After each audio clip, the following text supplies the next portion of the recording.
নমস্কাৰ সকলোলৈকে target job Assam চেনেলৰ নতুন এটা ভিডিঅ'লৈ আপোনালোক সকলোকে স্বাগতম জনাইছোঁ। আজিৰ ভিডিঅ'টো লৈ আহিছোঁ আমি এনালজি টেষ্টৰ ওপৰত আৰু আমি লৈছোঁ বিভিন্ন ধৰণৰ এনালজি টেষ্টৰ ওপৰত প্ৰশ্ন। প্ৰথম প্ৰশ্নটো আমি লৈছোঁ ইণ্ডিয়া যদি নিউ দিল্লী হয় তেনেহ'লে ইটালীৰ লগত তলত দিয়া অপশ্যনটোৰ কোনটো মিলিব? এইটো প্ৰশ্নৰ উত্তৰ আপোনালোকে আমাক কমেণ্টত জনাব। আমি পিছৰ প্ৰশ্নখিনিলৈ আগবাঢ়িছোঁ। 2 নম্বৰ প্ৰশ্নটো লৈছোঁ ডক্তৰ হ'লে যদি নাৰ্ছ হয় তেনেহ'লে কুৱেশ্যন মাৰ্ক দিয়া আছে ফলোৱাৰ। ইয়াত দিয়া আছে 4টা অপশ্যন ৱৰ্কাৰ, এমপ্লয়াৰ, লিডাৰ আৰু ইউনিয়ন। শুদ্ধ অপশ্যনটো হ'ব অপশ্যন চি লিডাৰ। প্ৰশ্নটোৰ উত্তৰটো মই বুজাই দিছোঁ। নাৰ্ছে যিদৰে ডক্তৰৰ কথা শুনে বা ইনষ্ট্ৰাকশ্যন মানি লয় তেনেদৰে ফলোৱাৰ্ছবিলাকেও লিডাৰবিলাকৰ ইনষ্ট্ৰাকশ্যন মানি লয়। সেইকাৰণে এইটো কুৱেশ্যনৰ আনচাৰ হ'ব লিডাৰ্ছ। 3 নম্বৰ প্ৰশ্নটো হৈছে ফুড যদি ষ্টমাছৰ লগত মিলে তেনেহ'লে ফুৱেল কি হ'ব? অপশ্যন দিয়া আছে 4টা অট'মোবাইল, ইঞ্জিন, ৰেল আৰু এৰ'প্লেন। যিহেতু আমি জানো ফুড যদি ষ্টমাছ হয় তেনেহ'লে ফুৱেল হ'লে ইঞ্জিন হ'ব। এতিয়া শুদ্ধ অপশ্যনটো হ'ব ইঞ্জিন। 4 নম্বৰ প্ৰশ্নটো আছে ৱাটাৰ যদি অ'চেন হয় তেনেহ'লে চেণ্ড কি হ'ব? ইয়াতে অপশ্যন দিয়া আছে ইঞ্জিন, ৰিভাৰ, ৱেভছ আৰু ডিজাৰ্ট।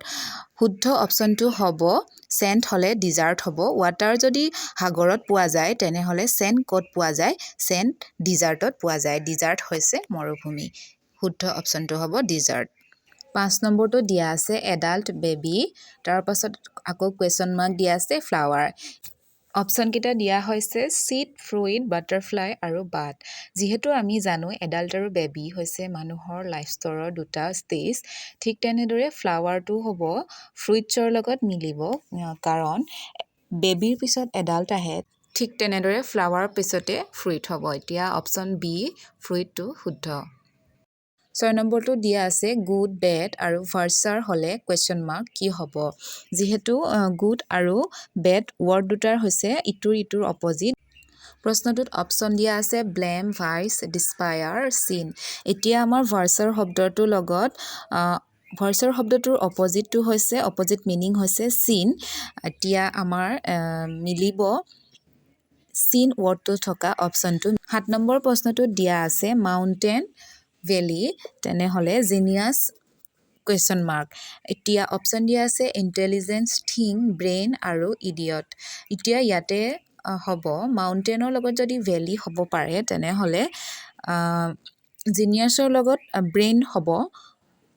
ব্ৰেইনটো ৱৰ্ডটো মিলিব কাৰণ ইণ্ট্ৰা ৰিলেটেড হৈ আছে 2টা ৱৰ্ড। 8 নম্বৰ প্ৰশ্নটো হৈছে প্লেণ্ট আৰু চিড দিয়া আছে, কুৱেশ্যন মাৰ্ক বাদ দিয়া আছে। এতিয়া অপশ্যন দিয়া আছে leaf, twig, flower and fruit. যিহেতু আমি জানো চিডৰ পৰা এটা প্লেণ্ট হয়, চিডৰ পৰা যিহেতু গছ হয়, তেনেহ'লে চিমিলাৰলি যদি আমি চাবলৈ যাওঁ বাদ হ'লে ফ্লাৱাৰ হ'ব। এতিয়া আমাৰ কুৱেশ্যনটোত থকাটো মিলিব ফ্লাৱাৰ অপশ্যনটো।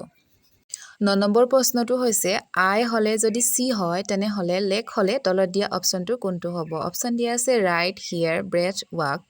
আমি যিহেতু জানো চকুৰে যদি আমি দেখা পাওঁ ভৰিৰে আমি কি কৰিব পাৰিম? ভৰিৰে আমি নিশ্চয় খোজ কাঢ়িব পাৰিম। এতিয়া আমাৰ ৱাক অপশ্যনটো শুদ্ধ হ'ব।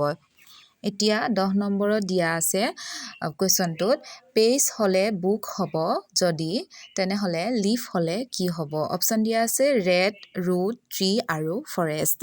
ইয়াত যদি আমি কুৱেশ্যনটোত যদি চাবলৈ যাওঁ পেজ হৈছে কিতাপ এখনৰ এটা পাৰ্ট আৰু চিমিলাৰলি যদি চাবলৈ যাওঁ লিফ হৈছে এজোপা গছৰ এটা পাৰ্ট।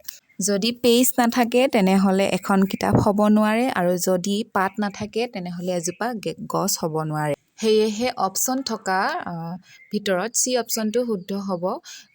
গছ এজোপাত পাত থাকিলেহে গছজোপা থাকিব বা গছজোপা সম্পূৰ্ণ হ'ব। এতিয়া 11 নম্বৰ প্ৰশ্নটো দিয়া আছে বুক হ'লে লাইব্ৰেৰী যদি হয় তেনেহ'লে ফিছ কুৱেশ্যন মাৰ্ক দিয়া আছে। অপশ্যন আছে ৱাটাৰ, চি, ৰিভাৰ আৰু একুৰিয়াম।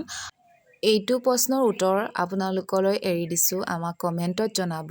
মই কুৱেশ্যনটো আকৌ এবাৰ আপোনালোকক বুজাই দিছোঁ। যদি কিতাপসমূহ আমি লাইব্ৰেৰীত পাওঁ তেনেহ'লে মাছসমূহ আমি ক'ত পাম?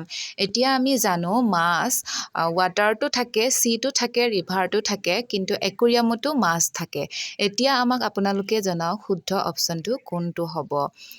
আজিলৈ ইমানতে সমাপ্ত কৰিছোঁ আমাৰ ভিডিঅ'টো। আপোনালোকে যদি ভাল পাইছে তেনেহ'লে আমাক কমেণ্টত সঁহাৰি ৰূপে জনাব বুলি আশা কৰিলোঁ। ধন্যবাদ।